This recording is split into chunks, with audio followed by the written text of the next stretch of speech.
after listening to your upstart, I just want to add the things that, because I think that what you talked about is crucial to our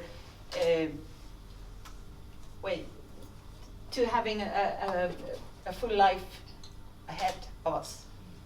Människans fortsatta välbefinnande, som jag inte riktigt kan säga på engelska. Kan du? No. The well-being of humanity. Yes. Well, Yes. I just have to think of it. Because we can't live as we do. We can't raise BNP. We can't extract. We can't do all these things and still be humans on this earth. But that is not really my main talk, because I was told to talk a bit about my work, and I have I've been working with food and wine a lot. My name is Anette Rosvall, and my first education and my ground is like graphic designer and art director, and that was my first education. And then I started as a teacher at the gymnasium, so I teach graphic design and communication and about media. But I have been making cookery books and working as a chef for a long time as well. I have a lot of things at my agenda, so I do not only work with one thing, and I change work a lot. So at the moment I'm educating as a teacher in those subjects, and I write articles about food with my vision, and my vision is close to your vision, but in my kind of way. And I have had two parents that had worked a lot, and this is the background, and this is why I have this love and passion for food and a long gastronomical love life, so to say. But they worked a lot, so I started cooking as a like 12 years old. I started experimenting with the carbonara and the bolognese and poured in this and that to make it tastier. And sometimes it was tastier and sometimes it wasn't. But I always had fun. But my parents have always had a big love for food as well, and they always tried to make every meal not only healthy and tasty, but always nice and comfortable and comfy as well. I know that chefs, big celebrity chefs, always talk about their grannies. And I have a very special granny. She wasn't at all into foods, but I have the glamour part from her, because she was always red-lipped, had lipstick, tingling jewelry, and her favorite food was, until the very last day I think she ate this, red wine, strawberries, and dark chocolate. We all know that some of the science say that those three things are really good for you, especially as a woman. You should take at least a glass of wine a day, some say. And I think that I've read somewhere, I don't know if you've read the scientific work from Johns Hopkins Institute from the United States. They do these massive surveys, and one of them, I wrote about this, and they said that red wine can really make you live forever. Isn't that great? The thing is that they have a lot of side effects. So I don't think that you will have to, you won't get enough of the thing before you die from other things, like liver. But that's sort of me, part of me. The other part of me, apart from the food, and I also tip about wine at the radio. You know, when I was in the States last year, I think, I learned to introduce myself in a longer way. Sometimes when people ask me what I do, I say, oh, well, I work a bit with food and wine, and that's it. But when I really think about what I do, it's a lot more than that, because I have written like 15 cookery books. I talk about wine on the radio. I write articles and prepare recipes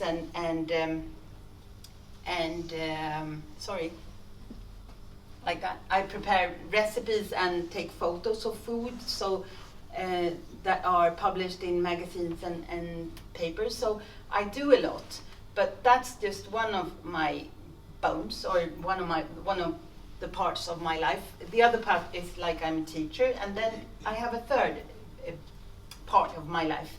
I'm a spokesperson and founder of a non-profitable organization called Stella Galan.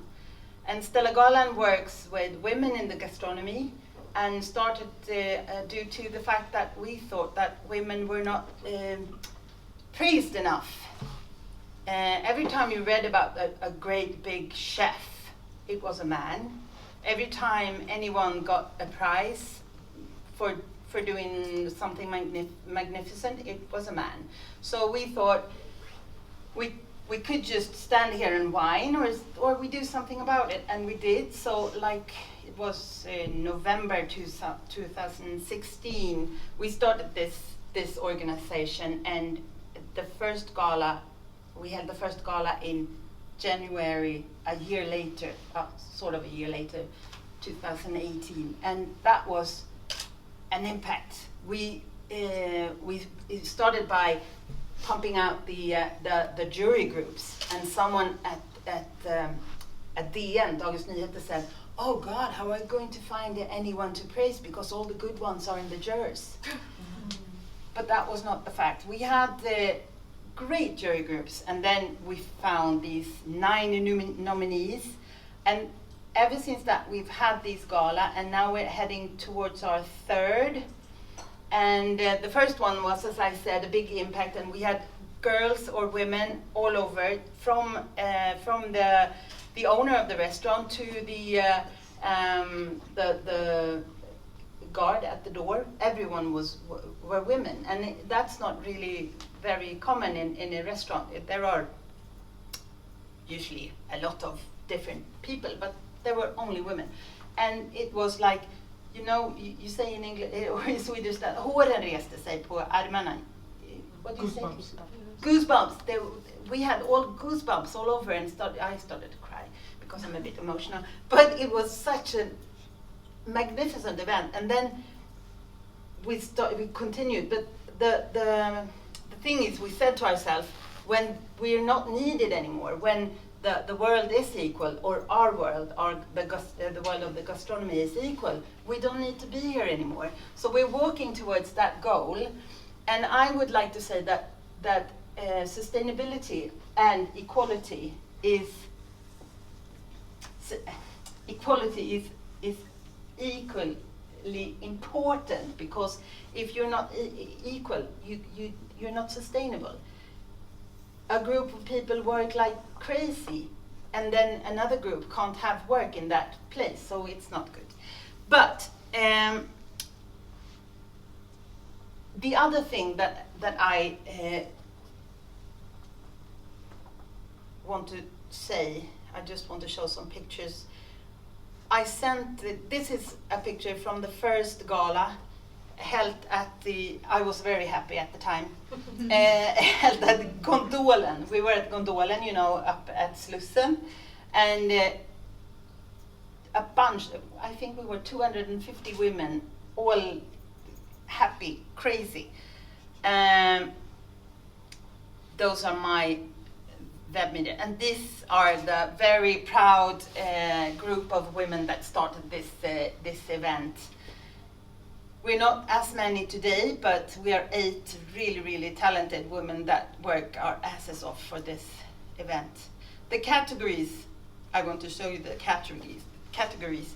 We have this wide spread of categories. So there's pastry chefs, there's sommeliers, and also the prize of honor is someone who has made a a huge impact on the business. So Karin Fransson, if you know her. No, you don't. She's a chef that has made. I think she's taught all the big chefs that had won Årets Kock. And she got the prize of honor the first year. The second year we thought that we want to put some more facts and we want to have some credibility to the gala, and then we started a forum with a panel discussion. So we invited 4 people who discussed equality in general and equality in the business. And this we will continue with this year, but we have invited another trade. So we asked Byggnads, a trade union for the builders, who is a very, very manly business, and they have actually succeeded better than we have in the gastronomy with this equality work. So they're going to attend. These are the panels. You see Maud Olofsson, a very strong woman in the politics and quite talented when it comes to food as well. That, you know, why I love food and the gastronomy is so highly is what I think that if everybody should think about equality, sustainability, and love, and be a bit more curious and interested in your neighbor, then we would have world peace. That's my vision anyhow. I think that break bread with your neighbor and be interested in what they have to say instead of telling them that they're stupid and should not be around.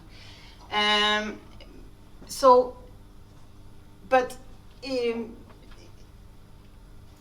my vision: work your kitchen as a housewife from back in the days. You look a bit suspicious. You don't think I do that at home? No, I try because I don't want to throw away food. I want to make things from scratch and buy things sustainable and in season. Yes, I do. He's my son, so I have my conscience here. Buy things in season and make season, you know, autumn. It's a bit boring in Sweden. I know it's austere, and you know, in the middle of March you're a bit tired of kale, turnip, and cabbage. But if you use imported goods as spice and meat as spice, you can do great things. My advice to you: don't speak with hate in your mouth. Speak with good food in your mouth, or swallow first. That was about what I was to say. God, my Finnish is like not good, but thank you for listening. Questions? Yeah, questions. You cannot say anything. But all of you others, please, go ahead. Kathy? Do you have any secrets for success when it comes to your very illustrious and prolific career in communication? Yeah. I was actually, I forgot to say this, I was actually nominated Supercommunicator 2019 from Resumé, and that is quite cool. But, you know, I try to do things that I love, and I try to think from my heart and my tummy. Says a lot. But so, when I was in gymnasium and in school, my mother and father said, no, you can't be art director. You will never have any work. You will. Oh God, Howard, try try to go towards economy. So I went to the 3 years of economy studies in the gymnasium, and I didn't like it at all. I hate maths. I'm totally. I hate it. I get. Yeah, but I did it, and I worked at a bank for a couple of years, and I had a great time because I had lovely friends. But my passion drew me towards food and art direction, so I'm there, even though they said no. So go with your heart and go with your tummy, and don't think, oh no, there aren't any works here, there aren't any works there, or so do something, do it yourself. Strange answer, but work with heart and tummy. Yeah. Can we look at the list of awards that you have there? The list of Of words. the awards or the categories you have. Yes. And they can Don't come you from. think you need one that's also like sustainability or? Oh. I You know. need the I biggest know. impact in terms I know that of the chef this year sustainability is in a one way or very another. sustainable. She works at a sustainable kitchen. Mhm. I think that the most of them do these days. It's quite. But you need to do it to get economy in the kitchen. So there are few of them that don't work. Of the good ones, I would say, that don't work sustainable. So it goes a bit like. But in the other ones, But we what, could have what had would be media? Like what would media. be that? It's like cookery book authors, TV chefs. We've had we've had journalists as well nominated. So What is in service? Is that service is like a head chef. No, as like Food and beverage manager. Yeah, and waiters. what about like a category for like social inclusion? I would love to have. We work non-profitable sort of all the time. I could have added on like 10 more. We want to have the schools and caring homes, those chefs, because those are predominantly women, and they work like their butts off, and they haven't got any price. So of course we want to add as much as we can, but we are still in process. And at the gala, has the jury already decided who Yeah. has won? Yeah, So it's they just have. like a party. to Yes. celebrate the And winners. as well the forum that makes the discussion and the debate that goes with it. So it's a long day. We start at 3, 4 and then finish at like 10. And when do you start nominating people? Do you have the public or do you? Yeah, we do have the them? public as well. They can nominate from like October, November. It's open from October, November. As soon as we have the nominees ready, because there are 3 in every category. So after that we're open for. So you already have your nominees this year. Yeah. The gala is in April, so we're ready already. With they're ready to go. I'm doing the diplomas tomorrow. Hmm? Yes. What about your books? What are you focusing? What's your Main- most important driver for writing a cookery book? I've made 15, so I've made everything from like afternoon tea with small niblets and to a party book with big steaks and all in between. So, but my main, but the heart in my books is like it shouldn't be too difficult, but a bit of a challenge as well, and to use things that it shouldn't be too difficult to get a hold of things, and caring and loving and sharing. Was that a good answer? Because the thing, if you look in my books, you can see that it's like this. Hello, eat. So give me a good example of what that is. It's like The very best suggestion from your part on this team. I did a book with a chapter of with the whole chapter of cheesecakes because you gave me a cheesecake and okay, it's good, but it's not as good as mine. I love cheesecake and I want to do the best. So when I present them, they look yummy. Don't they all? If you compare me with like Tommy Myllymäki, who has made a lot of cookery books, he's like, I'm more like, hello. I try to seduce you with the food. Maybe like, that's a good answer, I think. Much of sugar? No, not I try to reduce the sugar, but I always have sugar if it's needed. And I'm a bit flexible as well, I would say, that because some people say you have to have 1 teaspoon of salt. I say, well, you can have 1, and if you want, take some more. I think I'm the same when I educate young ones. They say, how many pictures shall I take? Well, at least 3. If you want to take 100, it's up to you. But seducing food. I love to seduce with my food. Butter. I can't live without butter. And I don't like to say, do not eat that, do not eat that. Eat that if you want to.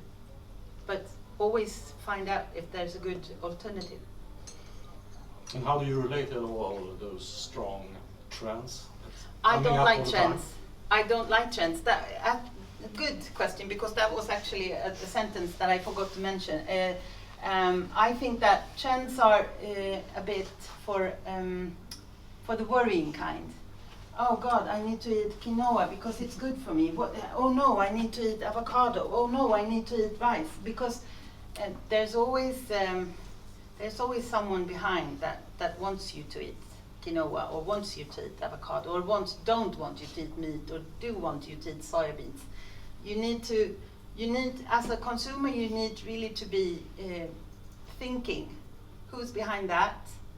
What's their mission?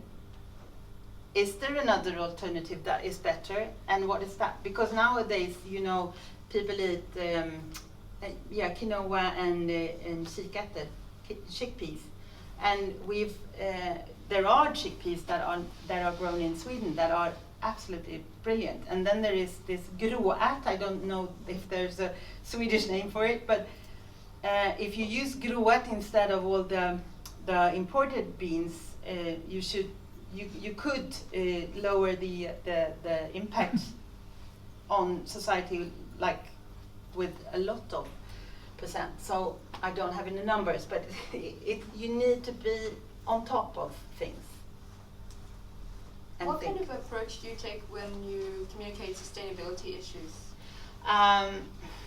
The same as everything with heart and tummy. I read and I think and I read again, and I always try to find different angles and different sources, and I absolutely do try to find the one who has sent the message before I make an opinion, because I think that there are such a lot of things that try to impact and try to påverka, influence us nowadays, because of people want to sell and people want us to do this and that, and so you need to be really careful and attentive as a consumer.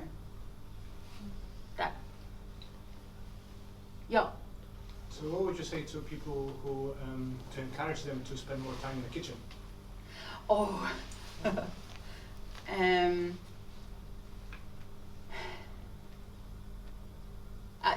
I don't really know, because I love to be in the kitchen. I almost always sit in the kitchen to work, so that I'm close. But if you're not interested in food, then you need to be thinking about what do you eat when you don't cook yourself? What kind of ingredients is there in pre-cooked or industrial food that is not good for you? And why aren't they good for you? And what can you skip if you do it yourself? That is not very sexy, but when you stand there and feel the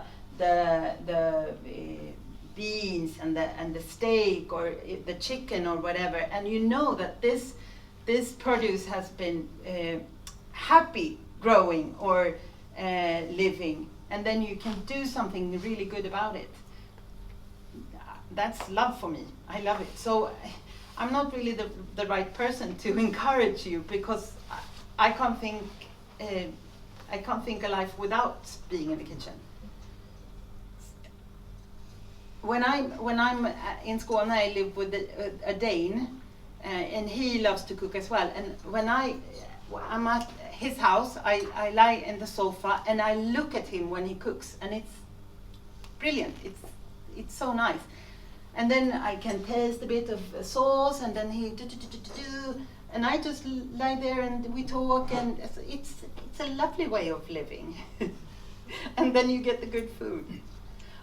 And if you don't like to cook yourself, get somebody who does it for you. Yeah. Yeah, I was gonna say that I think it's great that you founded this gala to celebrate women in the gastronomy sector. But also, if I were to propose one category, maybe you can squeeze it in there. Yeah. It would be a food scientist, because I think there's a lot of brilliant female scientists out there that try to combine, let's say, the health aspect of of cooking and food, but also the environmental, and kind of innovate on top of that. Or maybe we could invite them to the forum, the next forum. I think that would be I would love that. Give me the information. That's a really good idea. Love it. Anyone else? Okay, thank you very much. Thank you.